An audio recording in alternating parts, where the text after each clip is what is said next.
మీరు బిజినెస్ చేయాలని ఆలోచిస్తున్నారా? ఆలోచించినట్టయితే బిజినెస్ చేయలేరండి. మీకు బిజినెస్ చేయాలని ఉంటే మాత్రం ఖచ్చితంగా ఇన్వెస్ట్‌మెంట్ అయితే చేయాలి. మీరొక దగ్గర జాబ్ చేస్తున్నారు అంటే, మీరు జాబ్ చేసి మీ లాభం అంతా ఓనర్‌కి ఇస్తున్నారు. ఓనర్ వచ్చేసి రాజైపోతున్నాడు. అలాగే మీకేమైనా కోరికలు ఉన్నాయంటే, కోరికలు తీర్చుకోవాలి అంటే మీరు ఈఎంఐ పద్ధతిలో ఏదైనా తీసుకుంటారు.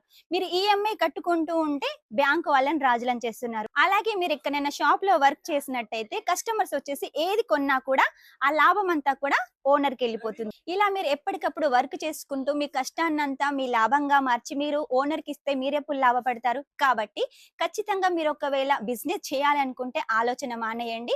మీ దగ్గర ఎంతున్న అమౌంట్ ఒక 20,000 ఉన్నా, 30,000 ఉన్నా కూడా ఇన్వెస్ట్‌మెంట్ చేసేయండి. అది కూడా బట్టల వ్యాపారంలో. బట్టల వ్యాపారంలో మీరు ఇన్వెస్ట్‌మెంట్ చేసినట్టయితే 20కి 30, 30కి 40 ఇలా ఖచ్చితంగా లాభం వస్తుంది. మీరు ఒకరి కింద పని చేయాల్సిన అవసరం లేదు. ఇంకా మీకేమైనా బిజినెస్ టిప్స్ కావాలనుకున్నా, ఐడియాస్ కావాలనుకున్నా కూడా స్క్రీన్ మీద నంబర్ ఉంటుంది.